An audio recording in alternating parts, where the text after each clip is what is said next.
अजमेर ते breaking news अवां सां शेयर कंदासीं। शहीद नाज़िम जोखियो जी वनी शीरीन जोखियो तरफ़ां जाम अवेस ऐं जाम गुरहाम के माफ़ करण वारो हलफ़नामो मंज़र आम ते अची वियो आहे।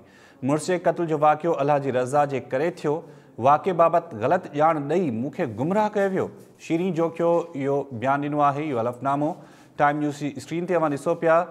शीरीन जोखियो जो इहो बयानु आहे त मुड़िस जे क़त्ल जो वाक़ियो अल्लाह जी रज़ा जे करे थियो। वाक़े बाबति ग़लति ॼाण ॾेई मूंखे गुमराह कयो वियो।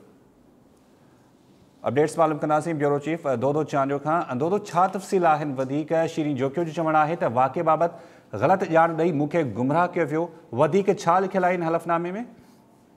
जी बिल्कुलु, थोरो जो गुज़िरियल ॾींहुं हुनजो वीडियो बयानु साम्हूं आयो हो शीरीन जोखियो जो, नाज़िम जोखियो जी बेवा जो। अॼु हुनजो हलफ़नामो जेको आहे उहो साम्हूं आयो आहे, जंहिंमें हुन ॼाणायो आहे त मूंखे मुंहिंजो जेको मुड़ुसु आहे नाज़िम जोखियो, उनजो जेको वाक़ियो पेश आयो हुयो, हुनजो जेको फ़ौत थियो उहो अलाह जी रज़ा सां थियो।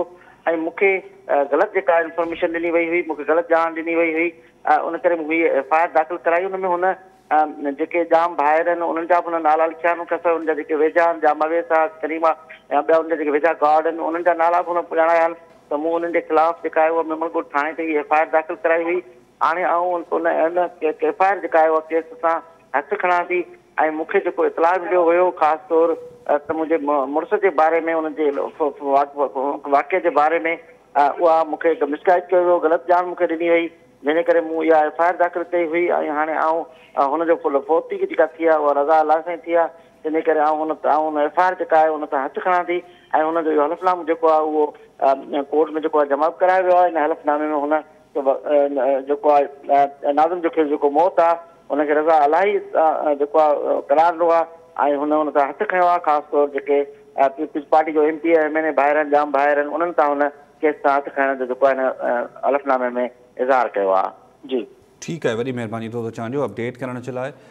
इन ई मामले ते ॻाल्हायूं था। अयाज़ फिरोही बि असां सां लाइन ते मौजूदु आहे। अयाज़, छा तफ़सील आहिनि? अॼु जाम बि उते पहुतो, MNA जेको आहे जाम करीम, ऐं उनखां पोइ उनजी ज़मानत बि थी वई, वीडियो बयानु बि आयो हो शीरीन जोखियो जो, ऐं अॼु हलफ़नामो साम्हूं अची वियो आहे।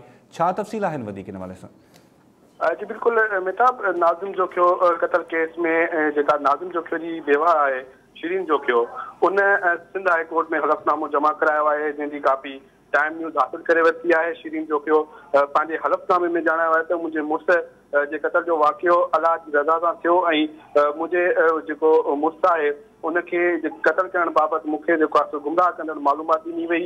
ऐं MNA जाम करीम डिजार ऐं उनजो भाउ MPA जाम अवेस ऐं ॿिया जेके आहिनि मुंहिंजे मुड़ुस जे क़त्ल में मुलविस न आहिनि। ॿियनि जो ठीकु आहे, वॾी महिरबानी अयाज़ अपडेट करण जे लाइ।